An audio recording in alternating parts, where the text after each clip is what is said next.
Hello once again, my friends. Today we're going to talk about my favorite planar being, the Rakshasa. But first, I'm going to need you to roll for initiative.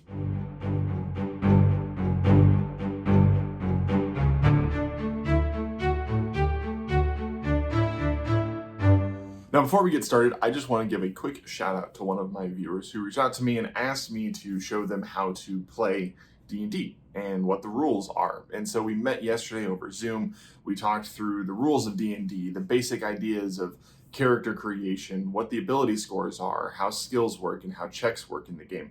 They have some reading to do, and then we're going to meet up again next week, and we're going to actually hammer out a character for them. When I say that I love teaching people about Dungeons & Dragons, I mean it. I truly love it. I truly enjoy bringing new people into the hobby, and I plan on doing a lot of rules breakdowns and things of that nature once this 31-day challenge is over. And so if you're interested in learning more about how to play D&D, or if you have questions about rules, please let me know the things that trip you up or the questions that you have so that I can make videos that speak to those.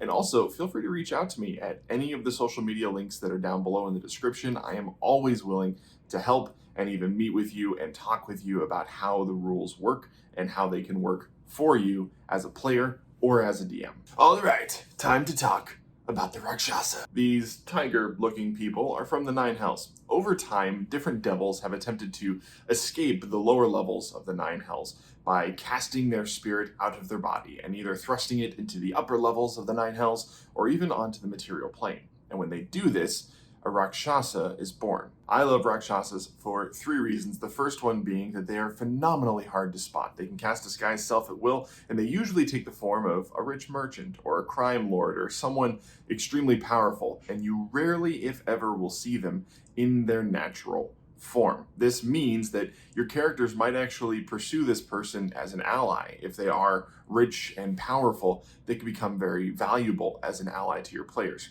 But the Rakshasa is going to use that relationship, abuse that relationship, and ultimately there will probably be a feud between the players and the Rakshasa. And when that inevitably happens, your players will find out the second reason that I love Rakshasas, and that is that they are immune to all spell effects of 6th level or lower.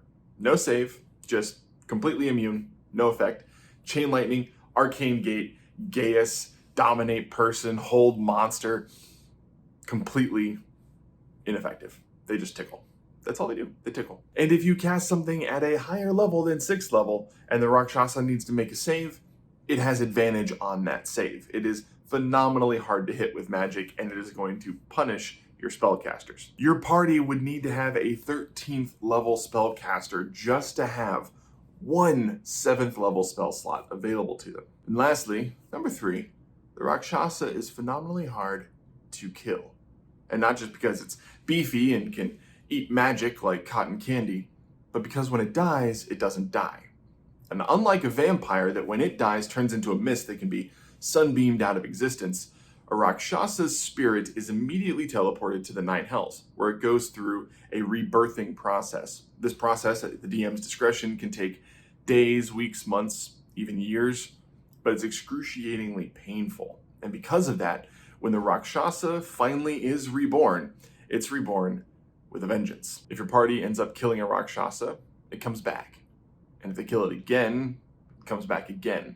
And every time, a little bit smarter and a little bit angrier and a little bit more hell-bent, no pun intended, on killing your players. Maybe it'll disguise itself as the family members of one of your players, or a well-known NPC that they've all enjoyed interacting with, or maybe a party member themselves. Or maybe all 3 because it can cast Disguise Self at will. The only way to kill a Rakshasa permanently is in the Nine Hells. Like any other devil, if a Rakshasa is killed in the Nine Hells, it stays dead. So if your party finds themselves in a squabble with a Rakshasa, they will inevitably have to venture into the Nine Hells in order to resolve the conflict once and for all. Oh, and their little Rakshasa claws, whenever they hit someone with them, that person becomes cursed and they no longer gain the benefits of a long rest, which means without a remove curse ability, they'll die of exhaustion within a week. Spicy! Have you ever used a Rakshasa or have you ever fought one? Let me know in the comments down below. I love their mischievous and insidious nature, and I don't want to know what that means about me as a person. But look at the time, that's all that I have today. I'm not even wearing a watch. It is currently 2 hairs past a freckle. Thank you for watching this video. If you enjoyed it, do this. If you disliked it, do that. Either way, thank you again for sticking around this channel. Subscribe if you want to see more videos like this. As always, my name's John. I've been your RPG pastor, and I will see you tomorrow.